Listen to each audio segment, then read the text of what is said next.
अस्सलामुअलैकुम वरहमतुल्लाहि वबरकातुहू। जी हाँ दोस्तों, उम्मीद है कि आप तमामी हजरात खैर आफियत से होंगे, तमामी लोग अच्छे होंगे।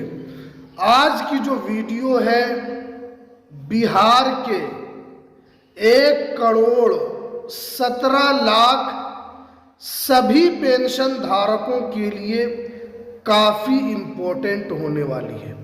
अगर आपको भी पेंशन मिलता है तो इस वीडियो के अंदर आपको पूरी जानकारी बताएंगे कि बिहार सरकार ने 5 नया नियम क्या लागू किया है। अगर आप नियम को फॉलो नहीं करेंगे तो हो सकता है कि आपको पेंशन न मिले, क्योंकि अब पेंशन लेना मुश्किल हो चुका है।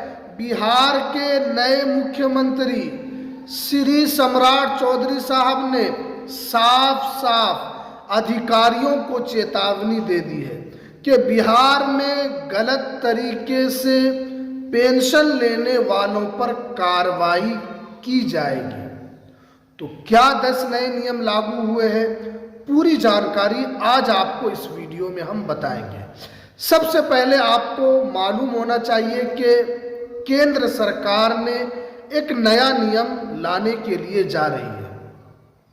वो नया नियम क्या है? तो वो नया नियम जो है, जितने भी वृद्धा पेंशन धारक हैं उनके लिए इस नियम को लागू किया जा रहा है। क्योंकि पहले जो भी वृद्धा पेंशन धारक हैं उनसे सिर्फ और सिर्फ एज प्रूफ के लिए आधार कार्ड लिया जाता था, क्योंकि जब उन्होंने पेंशन के लिए अप्लाई किया था सिर्फ और सिर्फ आधार कार्ड उन्होंने दिया था। लेकिन अब केंद्र सरकार ने साफ साफ बता दिया है कि अब एक डॉक्यूमेंट से काम नहीं चलेगा, अब एक डॉक्यूमेंट और आपको अपलोड करना होगा। क्योंकि आधार कार्ड जो है ये जन्म का प्रूफ नहीं है। ये केंद्र सरकार ने साफ कर दिया है कि आधार कार्ड से जन्म तिथि को प्रूफ नहीं किया जा सकता है। ये सिर्फ और सिर्फ एक पहचान है, भारतीयों के लिए एक पहचान है कि आप किस राज्य से हैं, कहाँ से हैं। लेकिन केंद्र सरकार ने साफ कहा है कि एक डॉक्यूमेंट्स और देना होगा। जैसे बताया गया है कि आप परिवार रजिस्ट्री आप दे सकते हैं, या अगर आपके पास स्कूल की मार्कशीट है या टीसी है तो वो भी आप दे सकते हैं। अब सबसे बड़ा सवाल ये है कि जितने भी पेंशन धारक हैं, वृद्धा पेंशन धारक, वो ये दस्तावेज कहाँ से लाएंगे?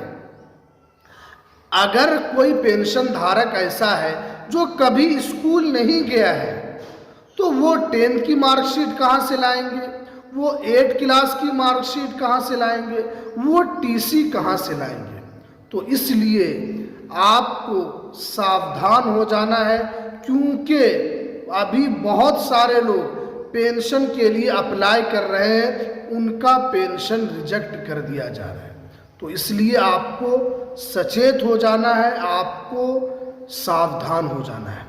अब जो है 5 नया नियम क्या लागू किया गया है, तो देखिए यहाँ पर बिहार सरकार ने साफ साफ बता दिया है कि अब आपको जीवन प्रमाण पत्र अपलोड करना होगा, जीवन प्रमाणीकरण कराना होगा। अगर आप नहीं कराएंगे तो पेंशन मिलना आपके लिए मुश्किल हो जाएगा। क्योंकि अभी जो है 10 मई को पेंशन आने वाली है, 2 महीने का एक साथ 2200 रुपये आपको यहाँ पर पेंशन मिलेगा। आज 2 मई है, आपके पास अभी भी 8 दिन टाइम है। जल्दी से आपको जीवन प्रमाणीकरण कराना है ताकि 10 मई को जो पेंशन मिलने वाली है वो आपके खाते में भी पहुंच जाए। इसी तरीके से यहाँ पर बताया गया है कि ई-केवाईसी आपको कराना है, क्योंकि बैंकिंग का नया साल शुरू हुआ है अप्रैल में। बहुत सारे लोग ऐसे हैं जिनका ई-केवाईसी हट चुका है, बहुत सारे लोग ऐसे हैं जो साल 2-2 साल से कभी उन्होंने ई-केवाईसी नहीं करवाया है। तो सबसे पहले बैंक जाना है, आपको ई-केवाईसी करवा लेना है। उसके बाद देखिए पैन कार्ड को आधार कार्ड से भी लिंक कर लेना है। उसके बाद देखिए मोबाइल नंबर को अपने बैंक में भी लिंक करा लेना। अगर कोई मोबाइल नंबर है जो गुम हो चुका है, जो मोबाइल नंबर चालू नहीं है, वो आपके पास नहीं है, तो आप दूसरा नंबर जाइए अपने बैंक में जाकर जुड़वाइए, तभी आपको पैसा मिलेगा। उसके बाद देखिए यहाँ पर बताया गया है कि डीबीटी आपको एक्टिव कराना होगा, क्योंकि सरकार जो भी योजना का पैसा देती है, चाहे पीएम किसान योजना हो, चाहे फसल बीमा योजना हो, चाहे किसान कल्याण योजना हो, चाहे आपको पेंशन आपको मिलता है, चाहे वृद्धा विधवा पेंशन हो, वो सब डीबीटी के माध्यम से दिया जाता है। तो इसलिए आपको डीबीटी भी एक्टिव आपको करा लेना है। उसके बाद देखिए इसलिए आपको डीबीटी भी एक्टिव आपको करा लेना है। उसके बाद देखिए बैंक में आपको अपना आधार कार्ड भी जुड़वा लेना है, क्योंकि सरकार जो पैसा देती है आपके आधार नंबर के माध्यम से ही आपके अकाउंट में पैसा पहुंचता है। उसके बाद देखिए आपको दिव्यांग सर्टिफिकेट, मेडिकल सर्टिफिकेट भी आपको अपलोड करना है, क्योंकि बिहार में बहुत सारे लोग जो गलत तरीके से, उनके बॉडी में डिसेबिलिटी नहीं है, उनकी बॉडी डैमेज नहीं है, फिर भी वो पेंशन उठा रहे थे, फिर भी वो विकलांग पेंशन उठा रहे थे।